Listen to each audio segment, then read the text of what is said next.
Et donc, pour parler de ce sujet, la visite officielle du président turc Recep Tayyip Erdogan en Égypte, on a le plaisir d'accueillir au bout du fil Monsieur l'ambassadeur Moataz Ahmadine, ancien représentant permanent de l'Égypte auprès de l'ONU. Bonsoir, bonjour, Votre Excellence.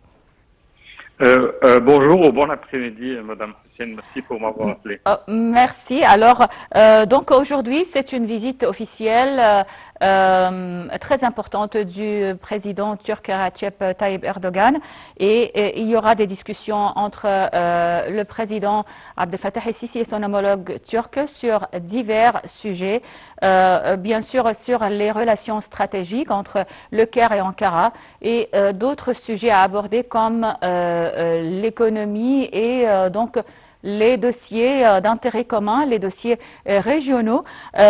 Comment donc vous évaluez les relations actuelles entre Le Caire et Ankara? Est-ce qu'on peut dire qu'il y a un rebond, un rapprochement entre les deux pays? Bien sûr qu'il y a un rapprochement et je vous rappelle que ces relations il y avait une rupture pendant une dizaine d'années depuis 2013 et maintenant cette visite est la 4e dans moins de 3 ans. Ceci reflète que dans la politique on ne connaît pas de dispute continue ou durable, mais c'est les intérêts communs qui forcent les relations. Alors là, le renforcement des relations entre l'Égypte et la Turquie doit aller aux intérêts communs régionaux et bilatéraux. Bilatéralement, bien sûr, il y a la recherche par l'Égypte d'investissements pour essayer de faire face à la crise économique chronique dont l'économie égyptienne fait face depuis longtemps.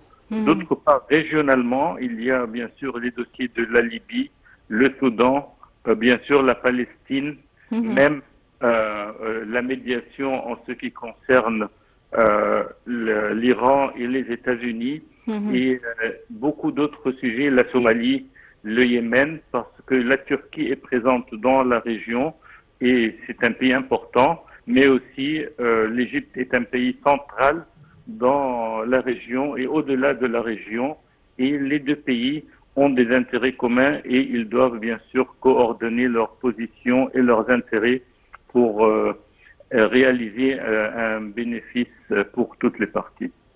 Oui, donc concernant les dossiers régionaux, est-ce que vous voyez que la coordination entre l'Égypte et la Turquie concernant par exemple les dossiers régionaux comme l'Iran, le conflit entre l'Iran, Israël et d'un côté et Israël et les États-Unis de l'autre côté, et aussi le dossier de la Syrie, de la Libye, du Soudan, est-ce que cette coordination peut mener ou aboutir à une stabilité régionale? On a vu qu'il y avait une coordination sur le plan de la Palestine, par exemple, et les deux pays ont témoigné de la signature de l'accord de cessez-le-feu à Sharm el-Sheikh.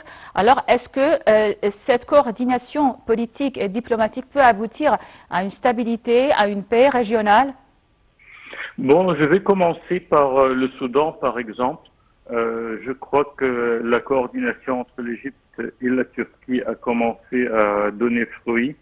Il y a le gouvernement soudanais maintenant petit à petit regagne le terrain contre bien sûr les milices rebelles. En ce qui concerne la Palestine, bien sûr, à Gaza, il y a eu le plan Trump que je trouve toujours imparfait, mais au moins quand il y a une coordination entre l'Égypte, le Qatar et la Turquie, il y a plus de chances d'exercer plus de pression sur les États-Unis pour forcer Israël à être plus flexible.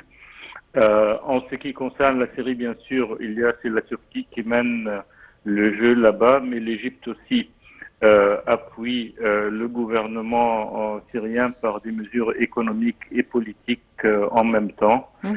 Alors je crois que bien sûr toute la région reste à gagner de ce genre de coordination Et le futur peut-être nous mène plus de profit pour tout le monde. Mais bien sûr, il faut prendre compte que les résultats, il ne faut pas s'attendre que les résultats seront positifs à 100% dans tous les domaines, mais au moins on essaye et on réalise des résultats. Oui.